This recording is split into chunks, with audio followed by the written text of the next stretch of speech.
வணக்கம் நேர்களே. ஐரோப்பிய செய்திகளின் இரவு நேர செய்திகள். முதலில் தலைப்புச் செய்திகள்.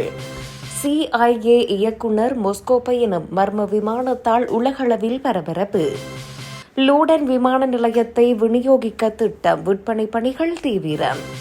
போலந்து முழுவதும் GPS செயலிழப்பு, தொலைபேசிகள், ட்ரோன்கள் மற்றும் கப்பல்கள் திணறல். ஜெர்மனியில் முதல் மற்றும் இரண்டாம் தர குடிமக்கள் என்ற பேச்சிற்கே இடமில்லை, ஜனாதிபதி திட்டவட்டம். ரஷ்யா அச்சுறுத்தல் எதிரொலி, அவசர கால தயாரிப்பு பணிகளை தீவிரப்படுத்தும் பிரிட்டன். ஹீத்ரோ விமான நிலையத்தில் யுனைடெட் ஏர்லைன்ஸ் விமானம் அவசர தரையிறக்கம். உக்ரைன் ட்ரோன் தாக்குதல்கள் வேகம், 2 நாட்களில் 3 ரஷ்ய போர் விமானங்கள் சேதம். இனி விரிவான செய்திகள். அமெரிக்காவின் உளவு அமைப்பான CIA இயக்குநர் ஜான் ராட்க்ளிஃப் மாஸ்கோவிற்கு ரகசிய பயணம் மேற்கொண்டது உலக அரங்கில் பெரும் அதிர்ச்சியை ஏற்படுத்தியுள்ளது. அமெரிக்க ராணுவத்துக்கு சொந்தமான C-17 ராணுவ போக்குவரத்து விமானம் மூலம் அவர் மாஸ்கோவின் வுன்கோவோ விமான நிலையத்திற்கு வந்து இறங்கினார். இந்த திடீர் மற்றும் அறிவிக்கப்படாத பயணம் குறித்த தகவல் விமான பாதை கண்காணிப்பு தளங்கள் மூலம் வெளிச்சத்திற்கு வந்தது. உக்ரைன் போர் மற்றும் சர்வதேச மோதல்களுக்கு மத்தியில் இடம்பெற்றுள்ள இந்த பயணம் உலக போர் பதற்றம் குறித்த அச்சத்தை சமூக வலைதளங்களில் தூண்டியது.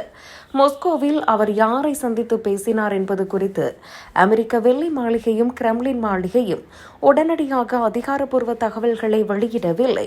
எனினும் உக்ரைன் போரை முடிவுக்கு கொண்டு வருவது அல்லது அவசர பாதுகாப்பு விவகாரங்கள் குறித்து விவாதிக்கவே அவர் சென்றிருக்கலாம் என ஊடகங்கள் தெரிவிக்கின்றன. உயர்மட்ட பிரதிநிதியின் இந்த பயணத்தின் போது பாதுகாப்பு நலன் கருதி மாஸ்கோ மற்றும் சென்ட் பீட்டர்ஸ்பர்க் மீது தாக்குதல்களை தவிர்க்குமாறு உக்ரைனை அமெரிக்கா கேட்டுக் கொண்டதாக கூறப்படுகிறது. லூடன் விமான நிலையத்தை விநியோகிக்க திட்டம், விற்பனை பணிகள் தீவிரம். பிரிட்டனின் 5வது பெரிய விமான நிலையமான லூடன் விமான நிலையத்தை இயக்க உரிமம் வழங்குவதற்கான விற்பனை பணிகள் தொடங்கப்பட்டுள்ளன.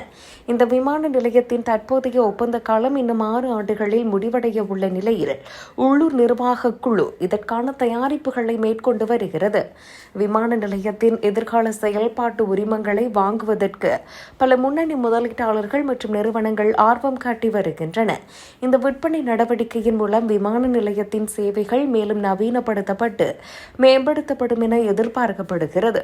லூடன் விமான நிலையத்தை நிர்வகிக்கும் புதிய ஒப்பந்ததாரரை தேர்ந்தெடுக்கும் முறை வெளிப்படையான முறையில் நடத்தப்படும் என அறிவிக்கப்பட்டுள்ளது. இங்கிலாந்தின் முக்கிய போக்குவரத்து மையங்களில் ஒன்றான இந்த விமான நிலைய விற்பனை திட்டம் வணிக வட்டாரத்தில் பெரும் எதிர்பார்ப்பை ஏற்படுத்தியுள்ளது. போலந்து முழுவதும் GPS செயலிழப்பு, தொலைபேசிகள், ட்ரோன்கள் மற்றும் கப்பல்கள் திணறல். போலந்து நாட்டில் திடீரென GPS வழிச்செலுத்தல் அமைப்புகளில் கோளாறு ஏற்பட்டுள்ளதால் ஒட்டுமொத்த போக்குவரத்தும் ஸ்தம்பித்துள்ளது. இதனால் ஸ்மார்ட் போன்கள், ட்ரோன்கள் மற்றும் கடலில் இயங்கும் கப்பல்கள் தங்களது வழியை கண்டுபிடிக்க முடியாமல் பார்வையற்றவை போல தத்தளித்தன. இந்த தொழில்நுட்ப கோளாறு காரணமாக விமான மற்றும் கடல்வழி போக்குவரத்து பணிகள் கடுமையாக பாதிக்கப்பட்டதாக அதிகாரிகள் தெரிவித்தனர். நாட்டின் பல்வேறு பகுதிகளில் உள்ள பொதுமக்கள் மற்றும் நிறுவனங்கள் தங்களது அன்றாட வழிகாட்டல் சேவைகளை பெற முடியாமல் அவதிக்குள்ளாகினர். இந்த திடீர் GPS செயலிழப்பிற்கான காரணம் என்ன என்பது குறித்து நிபுணர்களும் பாதுகாப்பு படையினரும் தீவிரமாக விசாரணை நடத்தி வருகின்றனர். எல்லைப் பகுதியில் நிலவும் மோதல்கள் அல்லது மின்னணு போர் நடவடிக்கைகளால் இந்த தடை ஏற்பட்டிருக்கலாம் என அஞ்சப்படுகிறது. ஜெர்மனியில் முதல் மற்றும் இரண்டாம் தர குடிமக்கள் என்ற பேச்சுக்கு இடமில்லை, ஜனாதிபதி திட்டவட்டம்.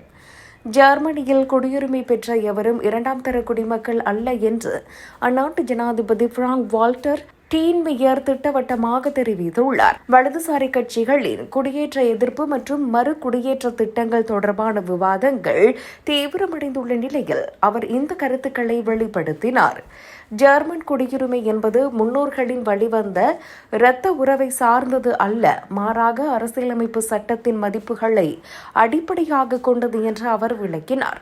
சட்டப்பூர்வமாக ஜெர்மனியில் வசித்து நாட்டை வளமாக்கும் ஒவ்வொருவருமே சம உரிமைகளை பெற்றுள்ளனர் என அவர் பகிரங்கமாக எச்சரித்தார். மக்களை பூர்வீக மற்றும் தோற்றத்தின் அடிப்படையில் பிரிக்கும் எந்தவொரு இனவாத கொள்கையும் ஜெர்மனி ஒருபோதும் ஏற்றுக்கொள்ளாது என அவர் குறிப்பிட்டார்.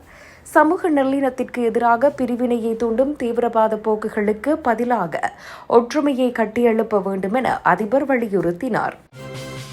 ரஷ்யா அச்சுறுத்தல் எதிரொலி அவசர கால தயாரிப்பு பணிகளை தீவிரப்படுத்தும் பிரிட்டன். ரஷ்யாவிடமிருந்து தொடர் அச்சுறுத்தல்கள் எழுந்துள்ள நிலையில் பிரிட்டன் அரசு தனது உள்நாட்டு பாதுகாப்பு மற்றும் அவசர கால திட்டங்களை உடனடியாக தீவிரப்படுத்தியுள்ளது. உக்ரைனுக்கு பிரிட்டன் ஆயுத உதவி வழங்குவதால் கடுமையான விளைவுகளை சந்திக்க நேரிடும் என்று மாஸ்கோ எச்சரித்ததை அடுத்து இந்த முடிவு எடுக்கப்பட்டுள்ளது. அவசர கால காலங்களில் அரசாங்கம் எவ்வாறு செயல்பட வேண்டும் என்பதை கூறும் போர் நூல் ஆவணத்தை மேம்படுத்தும் பணிகள் முடுக்கிவிடப்பட்டுள்ளன. பொதுமக்கள் கடுமையான நெருக்கடிகளை சமாளிக்கும் வகையில் குடிநீர் மற்றும் பதப்படுத்தப்பட்ட உணவுப் பொருட்களை இருப்பு வைக்க அறிவுறுத்தும் பிரச்சாரமும் திட்டமிடப்பட்டுள்ளது.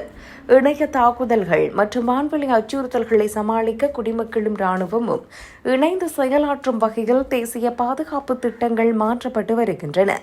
தேச பாதுகாப்பிற்கு முக்கியத்துவம் அளித்து அவசர கால சூழல்களை எதிர்கொள்ளும் நாட்டின் ஒட்டுமொத்த திறனை மேலும் வலுப்படுத்த அரசாங்கம் தீவிர நடவடிக்கை எடுத்து வருகிறது. ஹீத்ரோ விமான நிலையத்தில் யுனைடெட் ஏர்லைன்ஸ் விமானம் அவசர தரையிறக்கம். லண்டன் ஹீத்ரோ விமான நிலையத்தில் யுனைடெட் ஏர்லைன்ஸ் விமானம் ஒன்று திடீரென அவசரமாக தரையிறக்கப்பட வேண்டிய கட்டாயம் ஏற்பட்டது. விமானத்தில் பறக்கும் போது ஏற்பட்ட எதிர்பாராத தொழில்நுட்ப கோளாறு காரணமாக விமானிகள் இந்த அவசர கால நடவடிக்கையை மேற்கொண்டனர். உடனடியாக செயல்பட்ட விமான குழுவினர் ஹீத்ரோ விமான நிலைய அதிகாரிகளுடன் தொடர்பு கொண்டு பாதுகாப்பான தரையிறக்கத்துக்கு ஏற்பாடு செய்தனர். அவசர நிலையை கருத்தில் கொண்டு விமான நிலையத்தில் முன்னெச்சரிக்கையாக தீயணைப்பு படைகளும் மருத்துவ குழுவினரும் விரைந்து குவிக்கப்பட்டனர். எந்தவொரு அசம்பாவிதமும் இன்றி விமானம் பத்திரமாக தரையிறங்கியதுடன் பயணிகள் அனைவரும் காயமின்றி பாதுகாப்பாக வெளியேற்றப்பட்டனர். இந்த திடீர் அவசர தரையிறக்கத்தால் ஹீத்ரோ விமான நிலையத்தின் வழக்கமான விமான போக்குவரத்து சேவைகளில் சில மணி நேரம் தாமதம் ஏற்பட்டது. விமானம் மற்றும் அதன் தொழில்நுட்ப கோளாறு குறித்து விமான நிறுவனத்தின் பொறியியல் துறையினர் தற்போது தீவிர விசாரணைகளை நடத்தி வருகின்றனர். உக்ரைன் ட்ரோன் தாக்குதல்கள் வேகம். 2 நாட்களில் 3 ரஷ்ய போர் விமானங்கள் சேதம். உக்ரைன் நடத்திய தீவிர ட்ரோன் தாக்குதல்களால் ரஷ்ய படைகளுக்கு கடந்த 2 நாட்களில் பெரும் இழப்பு ஏற்பட்டது. துல்லியமாக நடத்தப்பட்ட இந்த தாக்குதல்களில் ரஷ்யாவுக்கு சொந்தமான 3 அதிநவீன போர் விமானங்கள் முற்றிலுமாக தகர்க்கப்பட்டன. போர்க்களத்தில் ரஷ்யாவின் வான்வெளி போக்கை சவாலுக்குள்ளாக்கும் வகையில் உக்ரைனின் ட்ரோன் உத்திகள் தற்போது வெற்றிகரமாக செயல்பட்டு வருகின்றன. இந்த திடீர் மற்றும் அதிரடி தாக்குதலால் ரஷ்ய ராணுவ முகாம்கள் மற்றும் வான்படை தளங்களில் கடுமையான பதற்றமான சூழல் நிலவுகிறது.